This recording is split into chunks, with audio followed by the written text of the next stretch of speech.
وہ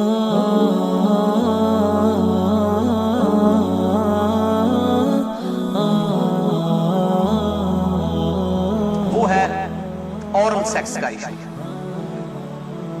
جس کی مختلف شکلیں جو ہیں وہ معاشرے کے اندر رائج ہیں، کچھ صحیح ہے کچھ غلط ہے۔ اس میں بنیادی اصول آپ سمجھ لیجئے، اور وہ ہے سورۃ البقرہ کی آیت نمبر 187۔ اعوذ باللہ من الشیطان الرجیم، بسم اللہ الرحمن الرحیم۔ احل لکم لیلۃ الصیام الرفث الی نسائکم، حلال کر دیا ہے اللہ نے رمضان کی راتوں میں بھی تمہارا اپنی بیویوں کے ساتھ ازدواجی تعلق قائم کرنا۔ ہن لباس لکم، تمہاری بیویاں تمہارا لباس ہے، وانتم لباس لہن، اور تم اپنی بیویوں کا لباس۔ اب یہ لباس میں نے جو پہنا ہوا ہے، اس لباس اور میرے جسم کا کوئی پردہ نہیں ہے، میاں بیوی کا آپس میں کوئی پردہ نہیں ہے، کیونکہ ایک دوسرے کا لباس ہے، ایک دوسرے کی عفت اور عصمت کی حفاظت کا ذریعہ بھی ہے، ایک وہ معنی بھی ہے، اور دوسرا اس حوالے سے پریکٹیکلی بھی وہ لباس ہے کہ میاں بیوی کا آپس میں کسی بھی چیز کا کوئی پردہ نہیں ہے۔ کسی حدیث کے اندر کوئی اس طرح کی چیز رپورٹ نہیں ہوئی۔ اس حوالے سے ایک مردود اور منقطع روایت پیش کی جاتی ہے، اور اس تابعی کا سما جو ہے وہ سیدہ عائشہ رضی اللہ تعالیٰ عنہا سے ثابت ہی نہیں ہے۔ سنن ابن ماجہ میں حدیث ہے 1922، مشکات میں 3123 ہے، لیکن مردود روایت ہے، منقطع ہے، کہ اما عائشہ رضی اللہ تعالیٰ عنہا کا بیان ہے کہ میں نے نبی صلی اللہ علیہ وسلم کی شرمگاہ کبھی نہیں دیکھی۔ لیکن یہ روایت ہی ضعیف ہے، جس کی بنیاد کے اوپر لوگوں نے اورل سیکس کے حوالے سے عجیب و غریب فتوے دیے، اور کہا کہ جی میاں بیوی ایک دوسرے کی شرمگاہ کو نہیں دیکھ سکتے، یعنی وہ کہتے ہیں دیکھ ہی نہیں سکتے، اگلی بات تو آپ چھوڑیں۔ تو یہ حدیث ہی بالکل جو ہے وہ منقطع ہے اور مردود روایت ہے، جس کی بنیاد پہ یہ پورے کا پورا ایک اسکول آف تھاٹ کھڑا کیا ہوا ہے۔ بھائیو، اسلام میں ایز سچ اورل سیکس کی کوئی ممانعت نہیں آئی، سوائے وہ قوم لوط والا جو اینل سیکس ہے، اس کو ضرور ایڈریس کیا گیا۔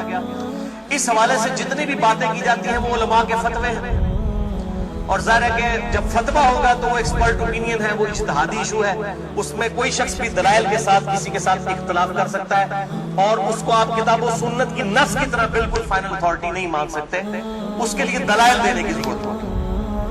زبانی کلام ہی نہیں کہ میرا دل نہیں مانتا، یہ چیزیں اس طریقے سے۔ اورل سیکس کے حوالے سے میڈیکل ایشو ضرور ریزالو کرنا چاہیے، کیونکہ اس قرآن حکیم نے ہمیں دو ہی علوم بتائے ہیں، ایک ریویلڈ نالج جو وحی کا علم ہے، اور دوسرا acquired knowledge, the knowledge obtained through observations and experiments، science کا علم۔ ان دو میں سے اگر ایک علم بھی یہ چیز ویریفائی کر دے کہ اس طرح کا ایکٹ جو ہے صحت کے لیے نقصان دہ ہے، تو پھر اس کی اسلام میں اجازت نہیں ہوگی۔ مثال کے طور پر یہ جو یورینیم ہے، اگر آپ اس کو نیکڈ ہاتھ لگائیں گے تو سکن کینسر اس کی وجہ سے ہو سکتا ہے۔ یہ قرآن و حدیث میں نہیں موجود، لیکن سائنٹیفکلی پروف ہے۔ تو یہ اس کو پھر اس طریقے سے پریکٹس کیا جائے گا اور بچا جائے گا۔ اس حوالے سے میں نے گفتگو بھی کر دی ہے، مسئلہ نمبر 39، علم وحی اور علم سائنس کی اہمیت اور ان کا دائرہ کار، اہل سنت پاک.com پہ۔ بہرحال میں نے اشارتاً اب گفتگو کر دی ہے کہ من کے لیے اشارہ کافی ہے، اس میں مزید ڈیٹیل میں جانے کی ضرورت نہیں ہے۔ البتہ آخر میں سیکس کے اعتبار سے دو بڑے کریٹیکل ایشوز ہیں، ان کو ایڈریس کر دوں۔ بڑے دو اہم مسائل ہیں، تاکہ کوئی تشنگی باقی نہ رہے۔ پھر بھی اگر کسی کی کوئی تشنگی باقی رہے، لیکچر کے اینڈ پہ پوچھ سکتے ہیں، یا بعد میں بھی مجھے ای میل کر سکتے ہیں، mirza_95@yahoo.com۔ اور ای میل کے حوالے سے میں آج کل بڑی ازمائش سے گزر رہا ہوں، ای میلز جو ہیں وہ سینکڑوں ہزاروں تک پہنچ جاتی ہیں، اس لیے بعض کا 7-8 دن لگ جاتے ہیں میں جواب، یعنی پہلے تو ایک دن میں دے دیتا تھا، اب وہ ایک ہفتے سے بھی بڑھ جاتے ہیں۔ یہ تو بھی شکر ہے جو اہل سنت پاک.com پہ آتی ہیں، وہ ہمارے فرحان بھائی جواب دیتے رہتے ہیں، ورنہ وہ بھی دینی پڑے۔ اور واٹس ایپ کا جو علیحدہ سے معاملہ میں نے تو وہ مصیبت پالی نہیں ہوئی ہے، کیونکہ میں اس کو مینج کر نہیں سکتا۔ تو یہ آخر میں دو اہم ترین مسائل میں نے بیان کرنے تھے اسی سیکس ڈسپلن کے پوائنٹ آف ویو سے۔ پہلا مسئلہ ہے وہ ہے بڑی عمر کی رضاعت کا مسئلہ، یعنی اگر میں کھل کے بیان کروں کہ اگر کوئی مرد اپنی بیوی کے پستان سے دودھ پی لے تو کیا اس سے رضاعت ثابت ہوگی؟ کیا نکاح ٹوٹ جائے گا؟ کیا اس طرح کا کوئی معاملہ ہو جائے گا؟ کیونکہ امام ابن تیمیہ نے اس قسم کا فتویٰ دیا اور وہ آج تک جو ہے وہ اہل حدیث کے گلے میں فٹ ہوا ہے، سارے تو نہیں، مطلب جو اہل علم ہے وہ تو سمجھتے ہیں کہ فضول فتویٰ تھا، ان کے نزدیک تو اس طریقے سے رضاعت ثابت ہو جائے گی اور نکاح بھی ہو جائے گا۔ تو میں اس کو ایڈریس کرتا ہوں۔ صحیح بخاری اور صحیح مسلم کی متفق علیہ حدیث ہے، بخاری میں 5099 5099، مسلم میں 3568 3568، اور مشکات میں بھی ہے انٹرنیشنل نمبر کے مطابق 3161، کہ آپ صلی اللہ علیہ وسلم نے ارشاد فرمایا کہ جو رشتے دودھ کی وجہ سے، جو رشتے جو ہے وہ نسب کی وجہ سے حرام ہوتے ہیں، وہی رشتے دودھ پینے کی وجہ سے بھی حرام ہو جاتے ہیں۔ یعنی اگر دو مختلف ماں باپ والے بچوں نے کسی ایک کامن عورت کا دودھ پی لیا ہے، اس عورت کی جو اولاد ہے وہ ان کے بہن بھائی بن پائیں گے دودھ کے رشتے کی وجہ سے۔ تو جس طریقے سے نسب جو ہے وہ حرمت والا رشتہ بنا دیتا ہے، اسی طریقے سے رضاعت کا رشتہ دودھ پینے کی وجہ سے بھی اسٹیبلش ہوتا ہے، اور وہ ایک دو بار دودھ پینے سے نہیں۔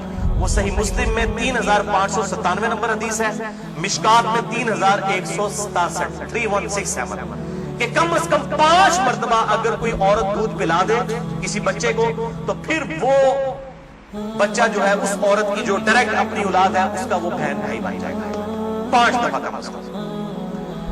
تو وہ محرمات ابدیہ میں داخل ہو جائے گا، جن کا ذکر سورۃ النساء کی آیت نمبر 23، چوتھے پارے کی آخری آیت ہے سورۃ النساء آیت نمبر 23 میں، ہمیشہ کے لیے جو حرمت والے رشتے ہیں، یعنی ماں باپ کے ساتھ اس طریقے سے دادی دادا، اس طریقے سے چچا تایا ماموں، یہ سارے رشتے جو حرمت والے ہیں وہ اسی ایک آیت کے اندر بیان ہوئے ہیں، سورۃ النساء آیت نمبر 23 میں۔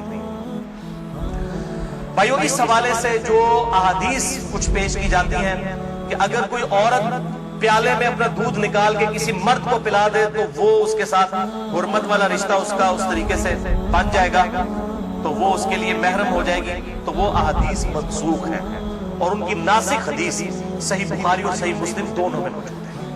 اب امام ابن تیمیہ ان حدیثوں کے اوپر عمل کر کے انہوں نے فتویٰ دے دیا کہ اگر کوئی مرد اپنی بیوی کا دودھ پی لے تو نکاح بھی ٹوٹ گیا، ہمیشہ کے لیے وہ حرام ہو گئی، اور یہ سارا معاملہ، حالانکہ یہ حدیث موجود ہے بخاری اور مسلم دونوں میں۔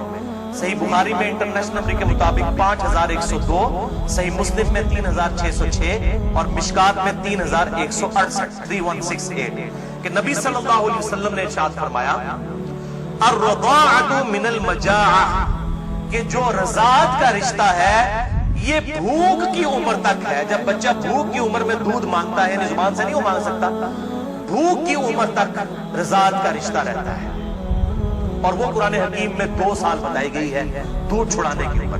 تو آپ صلی اللہ علیہ وسلم نے کلیئر کٹ فرما دیا کہ جو دودھ چھڑانے کی عمر ہے اس دوران اگر کوئی بچہ دودھ پی لے، اور وہ بھی صحیح مسلم کی حدیث کے تحت 5 مرتبہ، تو تب رضاعت کا رشتہ، دودھ کا رشتہ اسٹیبلش ہوگا، ورنہ نہیں ہوگا۔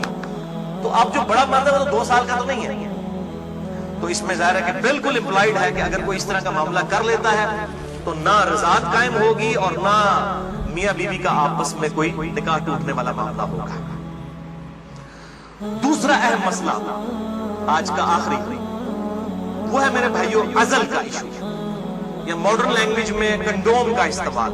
عزل عربی میں کہتے ہیں الگ ہو جانے کو، یعنی جب میاں بیوی ازدواجی تعلق قائم کریں، ڈسچارج کے وقت وہ الگ ہو جائیں، اس کو کہتے ہیں عزل، اور اسی کی ماڈرن فارم جو ہے وہ کنڈوم ہے۔ فیملی پلاننگ کے پوائنٹ آف ویو سے بھی استعمال کرتے ہیں۔ اس میں کوئی شک نہیں ہے کہ مفلسی کے ڈر سے فیملی پلاننگ کرنا اسلام میں قرآن حکیم کی آیات کی روشنی میں اس کی کوئی گنجائش نہیں، قطعاً حرام۔ لیکن اگر عورت کی صحت کا ایشو ہو یا اولاد کی تربیت کے پوائنٹ آف ویو سے کسی کے لیے کوئی ریسٹرکشن ہو، وہ معاملہ الگ ہے، اس کے اوپر وہ والا فتویٰ نہیں لگے گا، اور اس کے ثبوت میں 3 حدیثیں پیش کروں گا، تینوں صحیح بخاری اور صحیح مسلم سے۔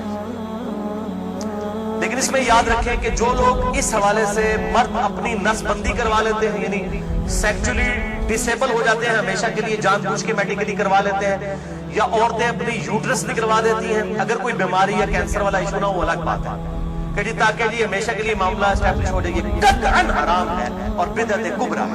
یہ اللہ کی شریعت کو بدلنا ہے، اللہ کی تخلیق کو بدلنا ہے۔ سورۃ النساء نمبر 119 کے تحت یہ قطعاً حرام اور شیطانی فعل ہے۔ کوئی مرد جو ہے اپنے آپ کو خصی کروا لے یا کوئی عورت اپنی یوٹرس اور ہم جو ہے وہ حمل کا جو ذریعہ ہے اس کا رحم اس کو نکلوا دے. البتہ عزل جو ہے اس کی اجازت ہے. اس کانٹیکسٹ میں 3 حدیثیں ہیں, تینوں بخاری اور مسلم سے. پہلی حدیث صحیح بخاری میں 5208, مسلم میں 3561 اور مشکات میں 3184, کہ جابر بن عبداللہ کہتے ہیں رضی اللہ تعالیٰ عنہ کہ قرآن حکیم نازل ہو رہا تھا اور ہم اپنی بیویوں کے ساتھ عزل کیا کرتے تھے. اللہ تعالیٰ نے قرآن حکیم میں اسے منع نہیں فرمایا, اور جب نبی صلی اللہ علیہ وسلم کو ہمارے بارے میں خبر پہنچی کہ ہم عزل کرتے ہیں, یعنی بیویوں کے ساتھ جب صحبت کرتے ہیں تو ڈسچارج کے وقت الگ ہو جاتے ہیں تاکہ اولاد نہ ہو, تو نبی صلی اللہ علیہ وسلم نے بھی ہمیں منع نہیں فرمایا. نبی پہ تو واجب ہوتا ہے منع کرنا. اور یہ جابر بن عبداللہ وہ ہیں جو 74 ہجری میں فوت ہوئے ہیں. آپ صلی اللہ علیہ وسلم کے بعد بھی 62 ایئرز تک, 62 سال تک زندہ رہے ہیں, اور بخاری اور مسلم کی کئی احادیث کے راوی ہیں, اور 7 سب سے زیادہ 7 احادیث روایت کرنے والے صحابہ میں سے یہ ایک ہے جابر بن عبداللہ انصاری رضی اللہ تعالی عنہ وعلیہ السلام. تو وہ کلیئر کٹ کہہ رہے ہیں, نہ قرآن میں اس کی حرمت آئی, نہ نبی صلی اللہ علیہ وسلم نے ہمیں عزل کرنے سے منع کیا. دوسری حدیث بھی بخاری اور مسلم کی متفق علیہ حدیث ہے. بخاری میں 4138, مسلم میں 3544, مشکات میں موجود ہے 3186, کہ صحابہ کہتے ہیں کہ ہم اپنی لونڈیوں کے ساتھ صحبت کیا کرتے تھے اور پھر ہم عزل کر لیا کرتے تھے. تو ہم نے نبی صلی اللہ علیہ وسلم سے عرض کیا کہ ہم اس طریقے سے عزل کرتے ہیں, الگ ہو جاتے ہیں, ہم نہیں چاہتے کہ ہماری لونڈیوں سے اولاد ہو. تو آپ صلی اللہ علیہ وسلم نے فرمایا کہ کیا حرج ہے کہ اگر تم اپنی بیویوں کے ساتھ عزل نہ کرو, کیونکہ جس جان نے دنیا میں آنا ہے قیامت تک کے لیے وہ تو آ کر رہے گی. لیکن آپ نے منع نہیں فرمایا. آپ نے فرمایا جتنے مرضی گیلے بازی کر لو, جتنے معاملات مرضی کر لو, جس جان نے دنیا میں آنا ہے اس نے آنا ہے. اور وہی اگلی حدیث ہے تیسری صحیح مسلم میں 3556, مشکات میں 3885. ایک صحابی نے عرض کیا کہ ہمیں یہ چیز ناپسند ہے کہ ہماری لونڈیوں سے اولاد. تو آپ صلی اللہ علیہ وسلم نے فرمایا کہ پھر تم اپنی لونڈیوں کے ساتھ عزل کر لیا کرو. اس حدیث میں ہے کہ آپ نے خود کہہ دیا کہ کر لیا کرو اگر تم چاہو. پھر آپ نے ساتھ ہی فرمایا لیکن جو جان مقدر ہے دنیا میں آنا وہ آ کر. یہی ہوتا ہے وہ جناب وقفے کرتے رہتے ہیں, کٹے ہی 3 بچے ہو جاتے ہیں سارے کے ساتھ. وہ کہتے ہیں پتہ ہی نہیں چلا, پتہ تو نہیں چلے گا. ظاہر ہے یہ معاملات تو اللہ کے ہیں, اور آپ کو بتاؤں یہ جو اولاد والا معاملہ ہے یہ خالصتاً اللہ تعالیٰ نے اپنے پاس رکھا ہے. کئی پیغمبر ہیں جو بے اولاد ہیں, اور سورہ شورا کے آخری رکوع میں آیا اللہ تعالیٰ جسے چاہتا ہے بیٹے دیتا ہے, جسے چاہتا ہے بیٹیاں دیتا ہے, جسے چاہتا ہے دونوں دیتا ہے, جسے چاہتا ہے بے اولاد دیتا ہے. نبی صلی اللہ علیہ وسلم کی ساری بیویاں بے اولاد ہیں سوائے حضرت خدیجہ کے, یا ایک سیدہ ماریہ ہے, ان سے ایک بیٹے ابراہیم پیدا ہوئے وہ بھی فوت ہو گئے. آپ کی ساری اولاد حضرت خدیجہ سے, باقی آپ کی بیویاں جتنی ہیں وہ بھی بے اولاد ہیں. کیا ان کو اولاد کی تمنا نہیں ہوگی سیدہ عائشہ کو, سیدہ حفصہ کو ہوگی, لیکن یہ ایکسکلوسیو اللہ تعالیٰ کا نصیب ہے. تو آپ صلی اللہ علیہ وسلم نے فرمایا کہ جو جان مقدر ہے وہ آ کر رہے گی. پھر کچھ عرصے کے بعد وہ صحابی حاضر ہوئے اور کہا یا رسول اللہ میری لونڈی جو ہے وہ تو امید سے ہے, حاملہ ہو گئی ہے. آپ نے فرمایا میں نے تجھے کہا نہیں تھا کہ جو اولاد مقدر میں ہے وہ آ کر رہے گی, اس کو کوئی نہیں روک سکتا. تو یہ چیزیں یعنی انسان اگر سمجھتا ہے رک جائے تو ایسا ہے. لیکن یہ یاد رکھیے یہ لونڈیوں والا معاملہ ہے جو آزاد عورت ہے, کیونکہ ہماری بیویاں تو لونڈیاں نہیں ہوتی ہیں, تو آزاد ہوتے ہیں. آزاد عورت کے ساتھ عزل کرنے کے لیے بیوی کی اجازت کی بھی ضرورت ہے. مرد اپنی مرضی سے یہ ڈیسیژن نہیں کر سکتا. یہ ساری احادیث لونڈیوں سے ریلیٹڈ ہے. آزاد عورت اور بیویوں کے معاملے میں میاں بیوی دونوں کا راضی ہونا ضروری ہے. لہذا اس حوالے سے صحیح مسلم سے ایک حدیث جو پیش کی جاتی ہے اور کچھ اور روایتیں کہ عزل کرنا گویا کہ زندہ بچے کو گاڑ دینا ہے یا اولاد کا قتل ہے, وہ تمام احادیث کراہت کے اوپر مبنی ہے یا پھر وہ منسوخ تصور کی جائیں گی ان احادیث کی روشنی میں. اور الحمدللہ اسی پہ امت کا اجماع ہے. عزل کے جواز کے سب لوگ قائل ہیں, جس کی ماڈرن فارم جو ہے وہ کنڈوم کا استعمال ہے. لیکن اگر ایک دفعہ پریگنینسی آئیڈینٹیفائی ہو جائے, خواہ ایک دن کی ہو, لوگ پوچھ رہے ہوتے ہیں جی علیحدہ 40 دن ہی گزرے نہیں, 40 دن کے اندر ایک دن کی بھی پریگنینسی ہو, اس کو ضائع کروانا قطعاً حرام گناہ کبیرہ ہے. اولاد کا قتل ہے, خواہ ایک دن کی, کوئی اس میں نہیں ہے جی چوتھے مہینے روح ڈالی جاتی ہے. کوئی چوتھے مہینے روح ڈالی جاتی ہے تو اس سے پہلے کیا ہوتا ہے؟ بچہ بڑا تو ہو رہا ہوتا ہے. روح کے ساتھ زندگی کا ایشو اور ہے, روح کے بغیر بھی ایک زندگی ہے, وہ ایشو اور ہے. وہ بھی تو بچہ جو ہے ایک ایمبریو سے ایک جو ہے وہ جنین سے معاملات بڑھتے بڑھتے آگے جاتے ہیں, تو وہ بھی ایک زندگی ہے. روح کے ساتھ ایک اور زندگی ہے, روح کے بغیر بھی زندگی اس کے اندر موجود ہے. اسی لیے اگر مردہ بچہ بھی پیدا ہو تو راجح قول جامعہ ترمذی اور ابو داؤد کی حدیث کے تحت یہی ہے کہ اس کا جنازہ بھی پڑھایا جائے گا. اور لوگ کہتے ہیں کہ زندہ پیدا ہوگا تو پھر پڑھایا جائے گا. مردہ بھی پیدا ہو ماں کے پیٹ میں تو وہ زندہ ہی تھا نا, ایگزسٹ تو کرتا تھا. تو افضل قول یہی ہے کہ اس کا جنازہ پڑھا جائے گا. تو یہ میرے بھائیوں کچھ اس حوالے سے چیزیں تھی جو میں نے بیان کر دی. البتہ اگر کسی عورت کی زندگی موت کی کشمکش بن جائے, اس صورت میں اگر وہ پریگنینسی کا بھی ضائع کروا دیتی ہے پھر اس پہ شرع گرفت نہیں, لیکن زندگی موت کی کشمکش اس سے کم پہ نہیں. صحت کا معاملہ نہیں, بیوی کمزور ہے, یہ معاملہ نہیں, واقعی زندگی موت کی کشمکش بن جائے تو پھر وہ اسی طریقے سے جو سورۃ النحل کے اندر آیا کہ اس وقت اگر کوئی کلمہ کفر بھی کہہ دے اور دل میں ایمان ہو تو اللہ تعالیٰ گرفت نہیں فرمائے گا. اور اس حوالے سے ہمارے پڑوسی ملک انڈیا کے اندر آج سے کئی سال پہلے, تقریباً 15 سال پہلے کی رپورٹ ہے کہ روزانہ 3000 بچیاں ماں کے پیٹ کے اندر ہی پریگنینسی ان کی ضائع کر دی جاتی ہے جب یہ پتا چلتا ہے کہ یہ بچیاں ہیں. یعنی قرآن اگر کہتا ہے نا بچیوں کو دفن کرنا یہ گناہ کبیرہ ہے, تو یہ گناہ آج تک چلتا ہے. بیسک ہیومن انسٹنکٹ تو بدلی نہیں ہے نا. 3000. اسی وجہ سے انڈیا میں مردوں کی تعداد عورتوں سے زیادہ ہے. ویسے آپ حیران کن بات آپ کو بتاؤں, اس سال پاکستان کی رپورٹ بھی آئی ہے.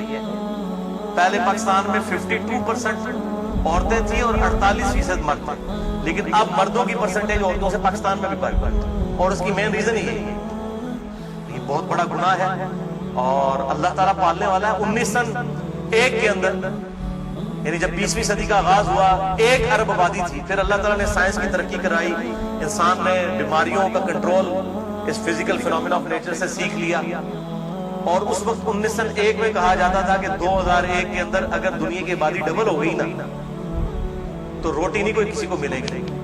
اس وقت 1 ارب تھی 100 سال پہلے, یا آج سے 116 سال پہلے. تو 100 سال کے بعد 2 ارب آبادی نہیں ہوئی ہے, 3 ارب بھی نہیں ہوئی, 4 ارب بھی نہیں ہوئی, 5 ارب بھی نہیں, 6 ارب بھی نہیں, 7 ارب آبادی ہو چکی ہے. لیکن زمین نے اپنے خزانے اگل دیے. آپ جدھر جائیں, میں قسم سے منڈی سے گزرتا ہوں, اتنا فروٹ ہے ختم نہیں ہوتا. اس وقت موچی جوتیاں بناتے تھے, آج چائنا نے مشینوں کے اوپر اتنی جوتیاں بنا دی ہیں کہ دنیا میں 6 ارب انسان, اگر ہر انسان 10 جوڑے بھی خرید لینا وہ ختم نہیں ہوتے. تو سائنس نے ترقی کی ہے. جس زمین سے 40 من گندم نکلتی تھی آج 400 من نکل رہی ہے, 10 گنا. امریکہ لاکھوں ٹن گندم ہر سال پیسیفک اوشن میں, بحر الکاہل میں ضائع کر دیتا ہے. ایکسیسو پیدا ہوتی ہے انٹرنیشنل مارکیٹ میں گندم کی پرائس کو کنٹرول کرنے کے لیے. لاکھوں ٹن گندم ضائع کی جاتی ہے, ایکسیسو پیدا ہو رہی ہے. تو اللہ تعالیٰ نے ترقی بھی کروا دی اس اعتبار سے. آپ ٹینشن نہ لیں. آج تو کیسے 1960 سے پہلے تو ایسا اس بڑے پیمانے کے اوپر تیل کی نعمت تو نہیں تھی دنیا کے اندر. ان عرب ملکوں میں 1960 کے بعد تیل نہیں تھی. ویسے تو تیل کا پہلا کنواں 1748 میں امریکن جو اسٹیٹ ہے پنسلوینیا, اس میں دریافت ہوا تھا. لیکن مین تیل جو نکلا ہے وہ اسی 20ویں صدی میں, کسی نے سوچا بھی نہیں تھا. اور اب تو اس سے بھی بڑی انرجی کا سورس ہے وہ سولر انرجی. اب چائنا نے کام کرنا شروع کر دیا. آپ دیکھیں کہ 10-15 سالوں کے اندر جو ہے وہ ہر بندے نے اپنا جو ہے نا بجلی کا سسٹم اپنے گھر کے اوپر لگایا ہوا ہوگا. اور یہ سورج والے جو جب تک سورج ہے اس وقت تک زندگی ہے. یہ تو نہ ختم ہونے والا جو ہے وہ سورس ہے, رینیویبل جسے ہم کہتے ہیں اپنی سائنس کی لینگویج میں. باقی یہ جو ہے نان رینیویبل سورسز ہیں. تیل ختم ہو جائے گا تو ختم ہو گیا, لیکن یہ سولر انرجی جب تک سورج ہے زمین پہ زندگی ہے. زمین پہ زندگی ہے تو سولر انرجی سے آپ فائدہ اٹھا سکتے ہیں. اللہ تعالیٰ سے دعا ہے جو حق بات میں نے کہی اللہ تعالیٰ ہمارے دلوں میں راسخ فرمائے.